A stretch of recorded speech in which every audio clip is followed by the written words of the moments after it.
record on this. Hello there. I am Deborah Pratt Johnson Burns, and I am a brand and business strategist, as well as a personal finance educator and mentor. I want to share with you today a little bit about my strategies, tactics, tips, and tricks for investing confidently and informed in a bear and bull market, which I'm sure sounds like an oxymoron. So I will give you all the gifts that you need to go forth and conquer. The first thing that I want to share with you is it's important to know, do something today that your future self will thank you for. What that means is that I'm really grateful that you're all here today. This is a very tough topic for most people. Most people want to, in the industry at least, as well as who are individual or seasoned investors, whether they be new investors or seasoned, as I said, this topic is a little frightening to them because we are in one of the most precipitous markets we've seen since 2008. So I'm sure you all know that, and I'm about to share with you how we can navigate it and use it to our advantage. So these are my two companies. Literacy to Legacy is my education and mentoring company, and Burns Communications is my brand and business strategy agency. Literacy to Legacy is 1.5 years old, and Burns Communications is 15 years old this year. This is me. This is what I do. I have had 3 decades of expertly guiding individuals, entrepreneurs, families, and retirees in every aspect of their financial life, whether it be personal or business finance. I also launch capitalized startups and reposition companies to be more profitable. So with Burns Communications, I actually counsel entrepreneurs and CEOs. And that's a little bit about me and my background, and there we are. That's just little fun facts. I want to talk to you a little bit about today, my mission and vision. I really like to educate, inspire, and motivate people to master their financial lives and think more abundantly and live more prosperously through personal finance education and mentoring. What does that mean in a nutshell? It means that each one of us has the ability to live a more abundant and prosperous life. We just don't have the map. So I am here to help you guide, vision, and also determine what your path may be in your life, whether it's short-term or long-term goals for a personal finance lifestyle that you may or may not be familiar with. And I'm happy to have that opportunity. These are my events. This is one of them.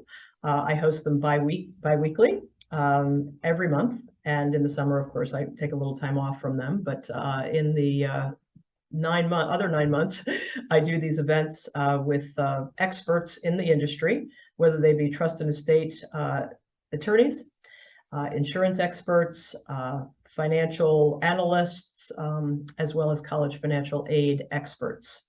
And those are all of my personal finance, I call them my strategic partner network. And I'm constantly adding to that network and enhancing that network to provide more value to my clients and to my prospects. These are complementary events because I think it's important that we put out there very astute and very factual, but also easy to understand information. And I think a lot of times people are very intimidated by attorneys and strategists and experts because they don't understand their language. And here I am today to help you to understand not only the language, but to actually master the language so it works for you and your goals and your needs. So this is the first of my fall events here today at HAYVN, and I'm delighted to be part of this network as well as to have you here. These are the kinds of things that I actually help people with. So personal finance mentoring, of course, investment strategies for beginners to experts. I've been a private investor for 30 years, and I'm self-directed. And brokerage account basics, how do you open a brokerage account? Why do you open a brokerage account? And how do you utilize that? Transformation spending plans. If you've ever heard of a budget, I don't use the word. It's a little bit like diet. So I develop with my clients transformational spending, earning, and saving plans so that they understand how to better master their money. I help them also leverage and manage debt I'm not of the belief that having no debt is a good thing. You can leverage and manage debt to work it to your advantage, and I help people do that.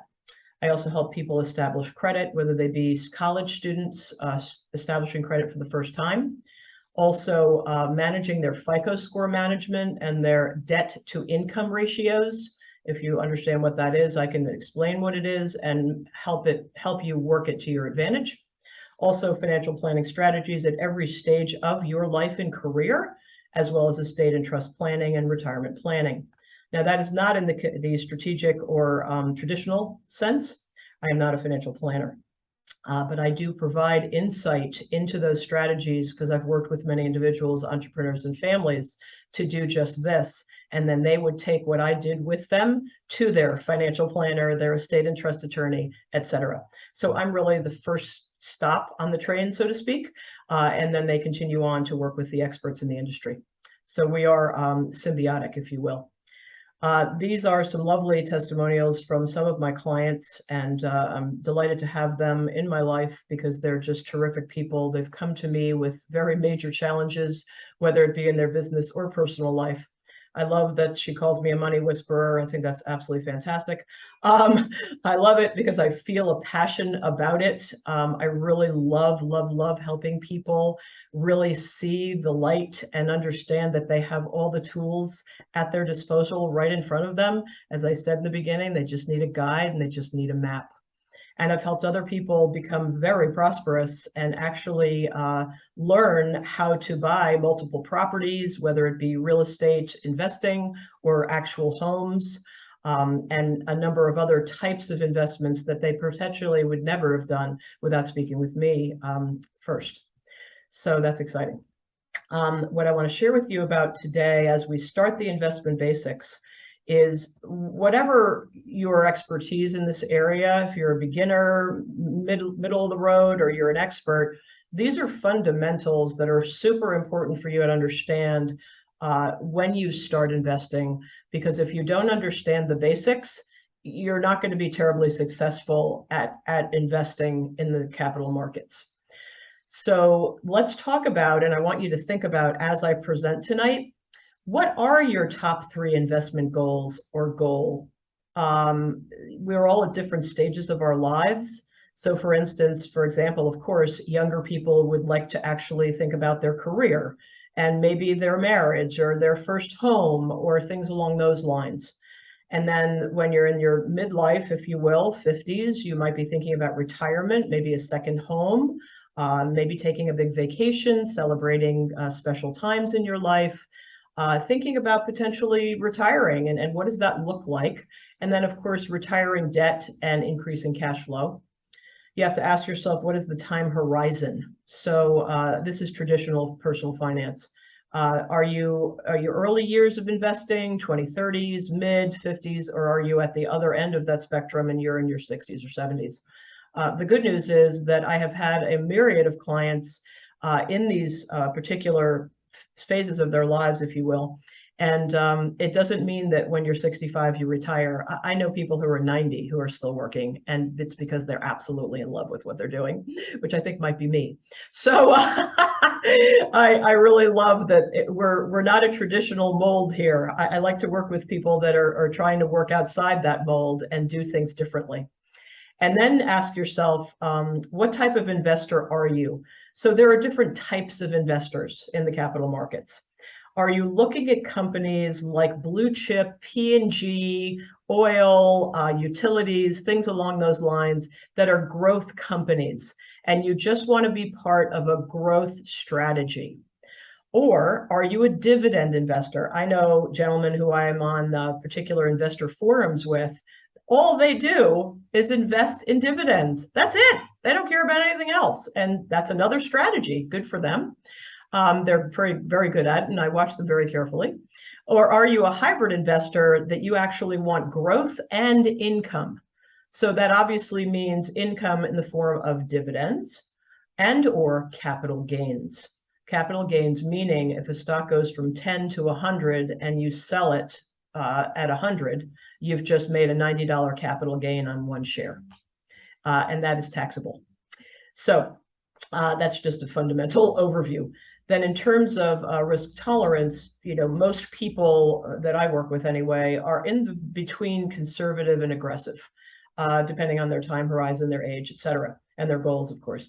But in terms of their ability to actually be out there and over time being really consistently making a revenue stream from investing in the stock market, I'd say they're between conservative and aggressive. And some people who are obviously more on the expert side are using a number of tools, which I frankly will not review tonight, but you're most welcome to go look at them yourselves. And that is things like options investing, puts and calls and things along those lines, covered calls, et cetera. I know exactly what all of those things are, but I don't teach those because I'm not an expert in those. So you're welcome to learn them on your own. Opening a brokerage account. Now, all of you may be either in between this stage, having done it and you're trying to maximize it, or you haven't done it and you really want to do something new.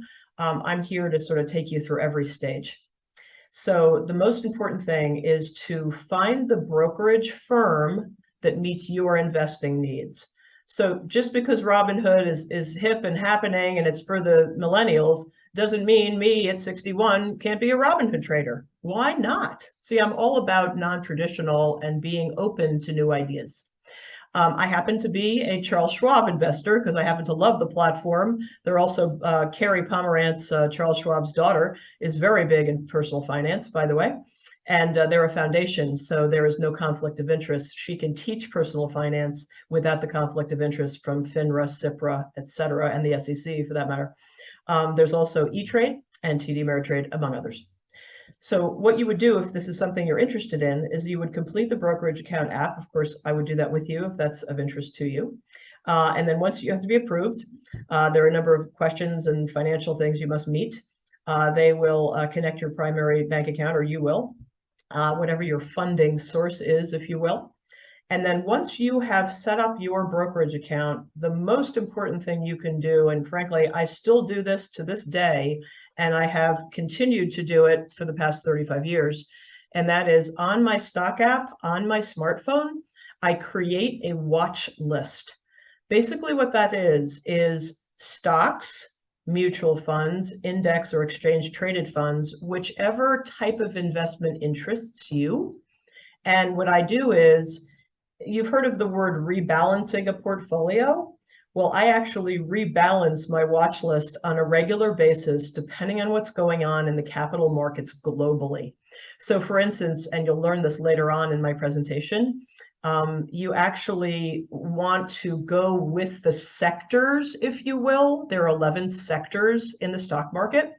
You want to go with the sectors that are actually very strong, because that's going to make you the most money at that time. Now, you can be a traditional investor and be in whatever sector you want and just hang in and just be an investor for years and decades. That's one strategy. You could also look at the sectors and be a sector investor, which could mean, in fact, that you are not only an investor, but you're also a trader. What that means is that you are trading on a short-term capital gains versus a long-term capital gains basis, and you're looking to make relatively quicker cash flow in that context. So I have a watch list of 50 stocks or more. My husband has the same, and we meet weekly to review those to figure out what's strong, what is interesting, what is profitable, will it last? There are a number of questions to ask yourself. And this is something that I've developed with him, as well as with my company. I actually take people through a very comprehensive checklist, if you will, on what that watch list is and why does it matter to you? Like, why are those stocks important to you? Because at some point, there is a internal gauge of, I really don't want to invest in tobacco, for instance, or liquor or oil or things along those lines. I mean, that's perfectly fine. It just is, it's a consciousness and a conscience kind of investing. Just be aware of that as well. So you create the watch list. And then here we are. These are the professional level free and subscription-based sources that I have used and my husband and I have used for 30 plus years. They are in priority order. So Seeking Alpha is a professional resource for professional traders and investors. I not only am a premium member, but I'm also on a number of investor forums. What that means is that these are professional investors who are talking about different ideas in the marketplace that I never would have access to otherwise. So I'm delighted to be part of those forums. They invite you in, and either you get approved or not, depending on how they watch your trades and they watch what you're doing. But I'm on 3 different investor forums, and I love it because they're all very different. But Seeking Alpha is usually it's around $2.99 for the year, which is quite reasonable, frankly. Right now, it's happened, just FYI, I don't work for the company. It's $99. So if you want to become a premium member and get all the benefits of Seeking Alpha, you can do that. And then you can set up not only a watch list, but either a real or a mock portfolio on their app on your phone. And I have actually done that, and I check that 90 times a day because I really want to know what's going on in the markets and what's affecting the different stocks and why. TipRanks is actually an analyst website. They are the top analysts who follow the investment industry. So you're getting expertise from professional analysts who are chief financial analysts, CFAs. And it's basically a subscription-based offering again. And they measure and record and provide advice on a number of different types of criteria than Seeking Alpha does. And by the way, they will go as deep as you wish them to go. These access points are available to you based on your interest, knowledge, and time and dedication, really. So I'm saying if you're interested, you can go very deep. And I go as deep as I possibly can because I do this on a pretty full-time basis. And it has absolutely served myself, my husband, and my clients because they are finding that they are more informed and confident about their investing using these resources than they would if they did not have them. Now, I will tell you that these are not the be-all, end-all. These are enhancements to reading the Wall Street Journal on a daily basis, as well as Barron's. There's the Financial Times, et cetera, but we'll get into that further. There's also Simply Wall Street, which is a very cool and interesting company. They're based in Australia, and they do a whole nother level of subscription-based criteria and analysis. It's all depending on your interest level and how deep you want to go. But I've really done the research and the due diligence, and I have found that these 3 resources have proved very profitable and very, very bankable, if you will. I love them. And I can't wait to go on to them because they're just so thorough and so fabulous, and just they give me so much tremendous information. These are the investor resources that, as I just alluded to, I recommend that you read on a relatively regular basis.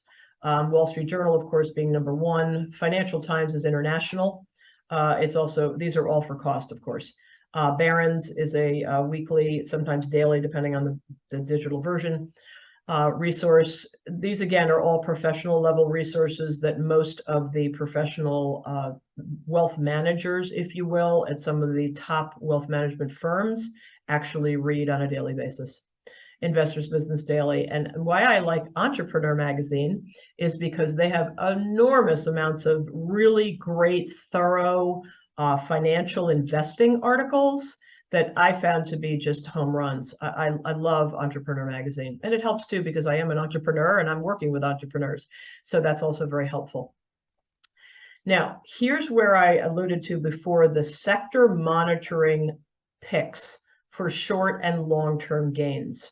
So on your, if you have a cell phone and you're on it now, an Android and or smartphone, Apple, you can click on the Markets tab on whatever platform that you actually use. So for instance, if I'm in my Schwab account, I will open it up, and on the bottom are these icons on the phone, of course, and it says Markets. So you would click Markets tab and you would scroll to the bottom. And these are the 11 market sectors. To give you an example of how this works, and I'm going to give you an example momentarily. I've just given you some hypotheticals to think about, okay? And these are how the sectors performed as of yesterday. And it's a little bit eye-opening because obviously things are not been going terribly well in the market. So we're in a bit of a dive, and have been for about going on 4 weeks and a day now. But the point is, most people make the most money they've ever made in their career in a bear market. And this is where the money is made. Hard to believe, but true. 37% of all fortunes are made during bear markets, according to the Wall Street Journal. So I'm not going to take you through this specific chart because these are hypotheticals. I'm going to actually take you through a real one. So this was yesterday. If you look back on the markets and all the different 11 sectors, you will see that as of yesterday, close of market at 4 p.m., energy was #1 by far. So in other words, if you're in a bear market and you've got money in energy and utilities like Con Edison, Lilco, anyway, whatever utilities you happen to like, that sector is doing extremely well. The one thing to keep in mind is this, that energy is cyclical. So world markets, world capital markets, world events, Russia shutting off gas pipelines, things along those lines directly affect the percentage of gain in those sectors. So my point is that if you're in energy and you want to make money on a short-term basis, you've got to be watching and reading what's going on in world capital markets, because they could change on a dime. And all the money you just made, you could lose, which you don't want to do. So that is a very tricky situation. What you may want to look at is, in the long term, what are the sectors over a period of 30 days? They only have 1 day, 30 in 1 year, by the way, at Schwab.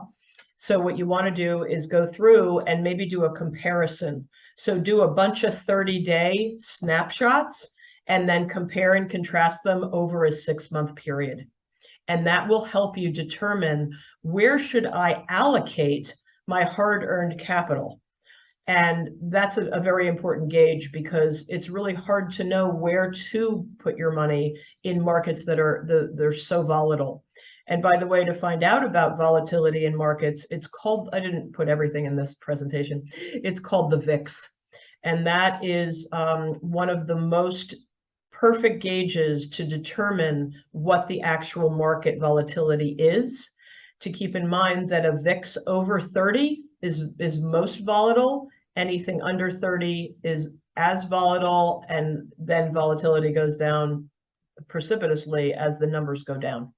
So that's what you want to also watch when you're trying to actually allocate capital, that not only what sectors am I wanting to be in a short or long-term period, but what's the volatility index, the VIX, and where should I really put my money? So this is an art and a science, and I will guide you and help orchestrate your capital through these various paces, but depending on your needs and your wants and your visions and your dreams.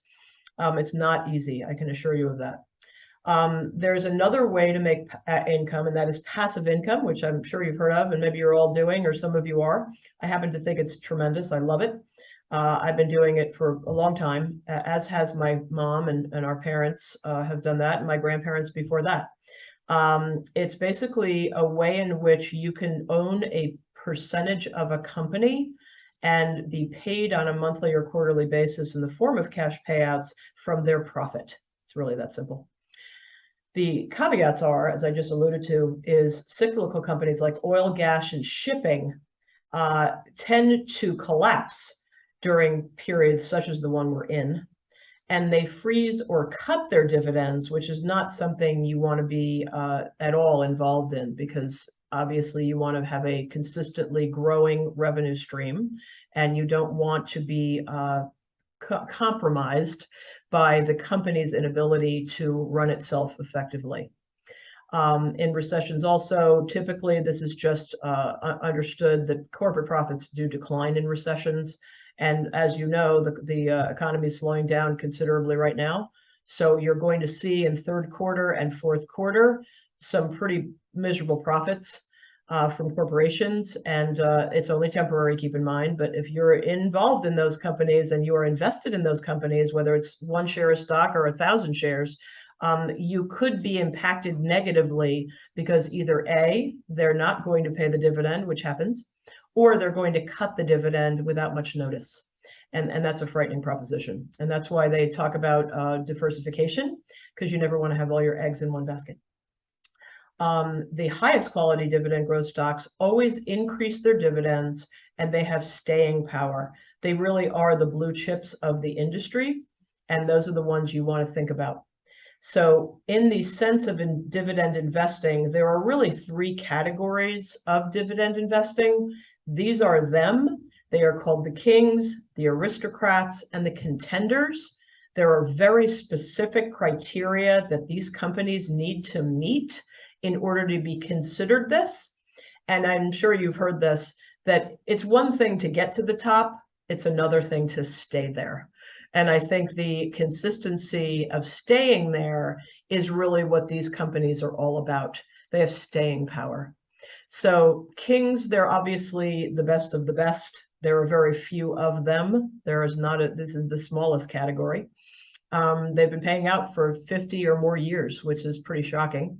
They've never missed a dividend and they've never cut a dividend. So that's pretty exciting. So you have to look for those, and I'll share with you where you find them.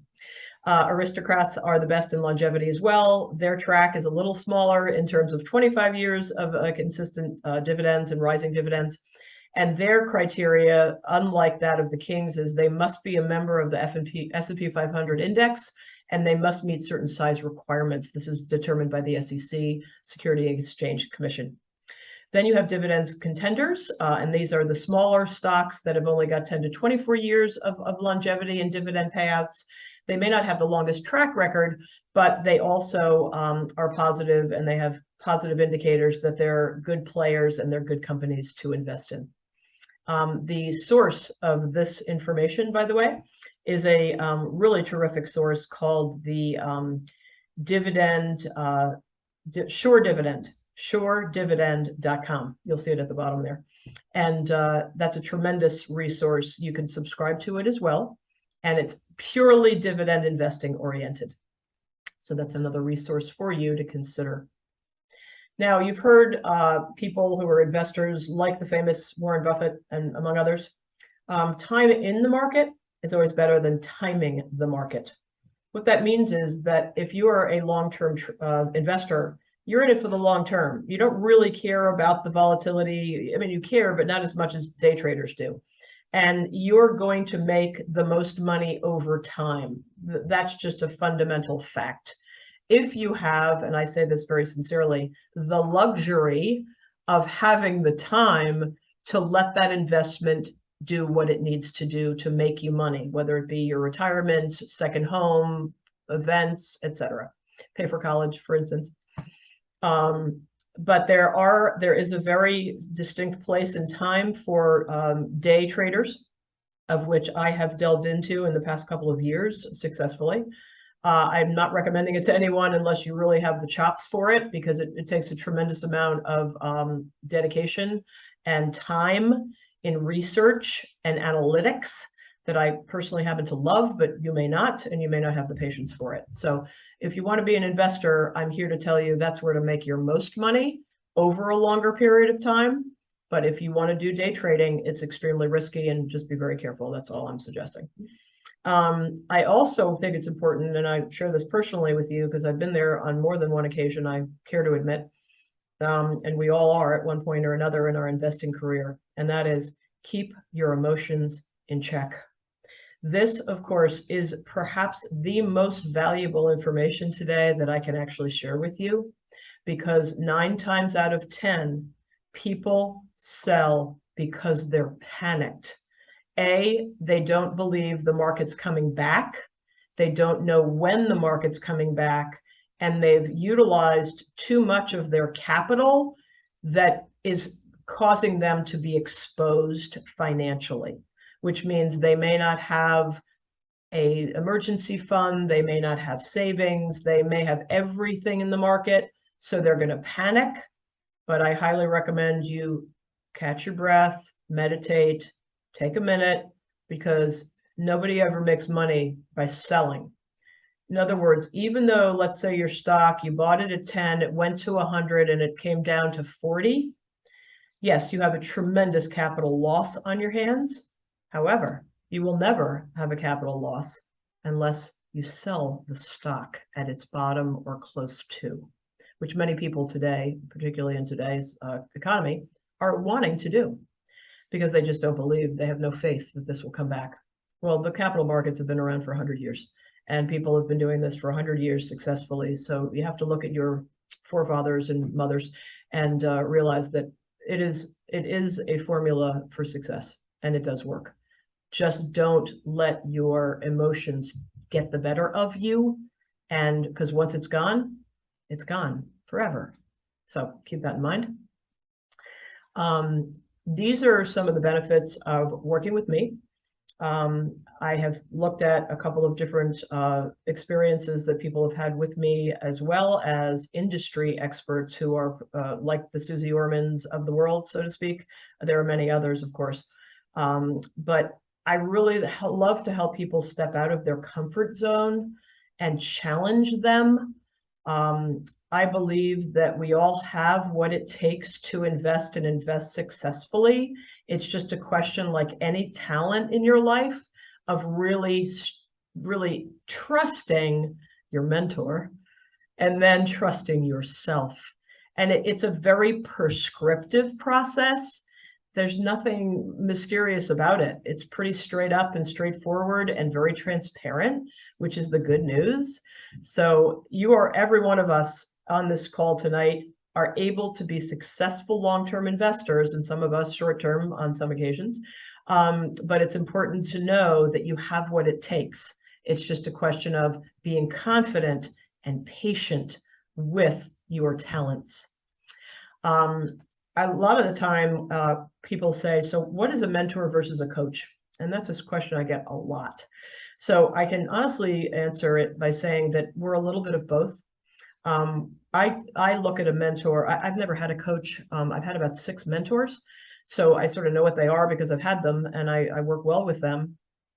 These are usually people that have something that I want, and I want to take the best of what they have and become that, if you will. In other words, they're somebody that I admire, that I want to learn all of those techniques and tips and tricks and strategies. And then I want to go away and be empowered enough to actually go do it myself. I find that when I have spoken with people who work with coaches, that is some of the aspects of a coach. But I also find that I'm of the belief that I like to mentor people and then let them go. I know that people work with coaches for years on end and they may never let them go, which is a personal choice, I realize, but I'm here to mentor you, empower you, and let you fly. And a little bit like being a parent, actually. So that's how I see it, and that's how people are mentors. And I'm sure you have had your mentors in your life. And what's interesting is that in looking at a study that I looked at in longevity, services, people who invested in the well-being of the next generation were 3 times as likely to live longer than people who didn't make that effort, which is actually quite cool. So I'm always of the belief that the more we can empower the future generations, whether they be our own children or people around us and or people in our lives in general, we will have a happier and longer life. And I really do believe that. Because I think we see the fruits of our labor right in front of us. And it's so incredibly exciting for me to help people see how much they already know. It's just a question of organizing it and reframing it. And these are my contact information if you need that, to contact me for a complimentary consultation. I do offer 30-minute complimentary consultations. You go to my website, Literacy to Legacy Mentors, you scroll down to the bottom, fill in your little form and a couple of questions, and we're good to go. I offer mentoring to individuals, entrepreneurs, families, and retirees. And then as far as the business side of things, I am a brand and business strategist. So I work with companies to find capital, to understand capital sourcing and capitalization.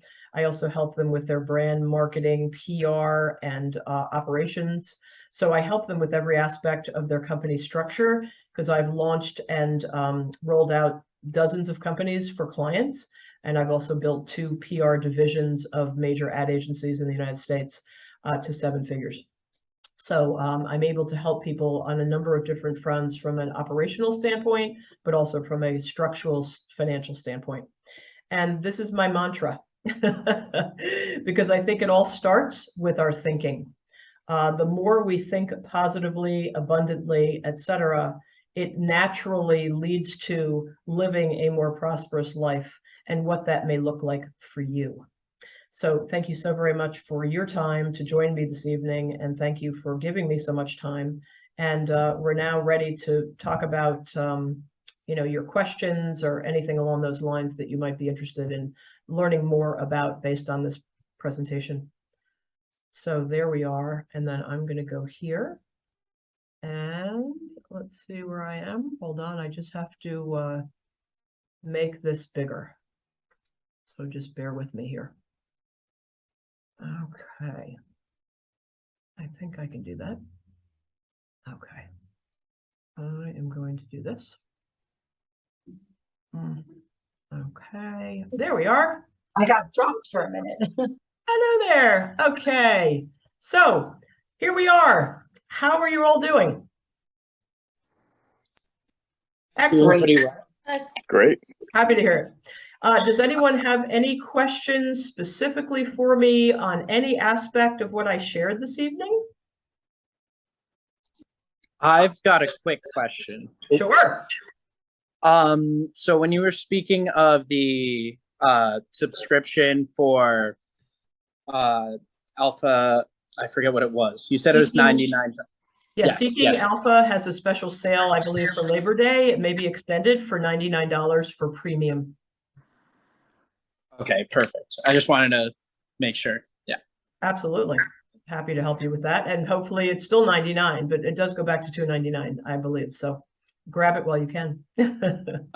Right. Anything else anyone has any specific questions about? I don't know if this is too specific, so if it is, it's okay. But in sort of a general balanced portfolio, what's a good percentage to aim for in terms of dividend yield? Like 2%, 4%, 5%? I get a lot of conflicting information around that. No, and that's an excellent one. Traditionally, it has been between 4 and 5, and that has been for decades. That's what the financial planning industry recommends. I, however, because of inflation primarily, okay, inflation being 9.1 at this time, it goes to show that if you find a dividend yielding company that is over 9%, then you are actually making money. If it is under 9%, you are not really making money when you think about it fundamentally, because you're not keeping up with inflation. Oh, I see. You see? Mm-hmm. But let me also share the caveat that I happen to be in a number of those very large yielding dividends and have met all the criteria, of course. But with increased dividend yield comes increased risk. Keep that in mind. It's that serious. So if you want a 12, 15, 20, 25, 30% yield, you can have it. But that comes with tremendous risk. And you have to ask yourself, can I afford that level of risk and exposure? So let me give you an example. The shipping industry okay, has had record dividend payouts to the tune of 20, 25, 30%. Unheard of. It's also pandemic driven, keep in mind.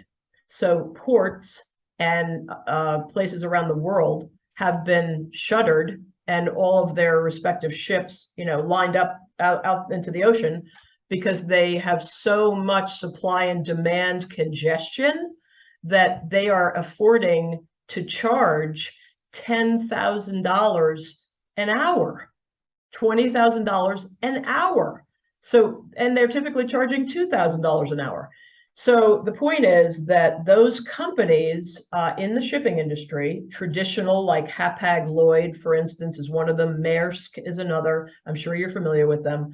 There are also others like Dananos and Zim is one, and among others. They're paying enormous dividends, but they are highly cyclical. So if you know how to get in and get out in time, like a day trader, you can make those 20 to 30%. I'm not recommending it because it's too volatile and it's too high risk. However, there are traders that want that kind of dividend payout. They also probably want to reinvest their dividends. So let's say you make $50,000 in dividends a year, and out of, let's say, I don't know, $150,000 invested. Well, that's a pretty sweet return. Do you want to then reinvest that money in the same company? Or do you want to get out of that cyclical industry, which I suggest, and then go into another more stable industry like consumables or consumer goods or utilities for that matter, and actually invest the dividends that you've earned in those companies so they can actually make you even more money and you get out of the cyclical nature of the shipping industry? Same with oil, etc. I know that's a long answer, but I think it was important to talk about cyclicals and to talk about where you're really needing to make the dividends work for you. It comes with risk. It just does. Hopefully that's helpful. Yeah, no, that was helpful. Thank you. Sure. Any other questions about anything I've talked about? There was a lot of information.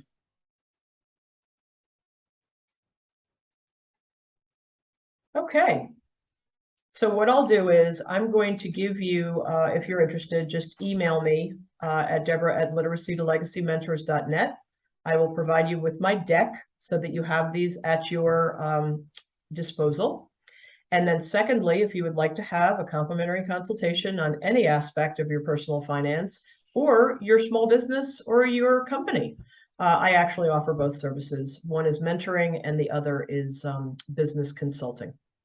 So you're welcome to go to my website. You will see them all on my website, Literacy to Legacy Mentors. It's a half an hour consultation.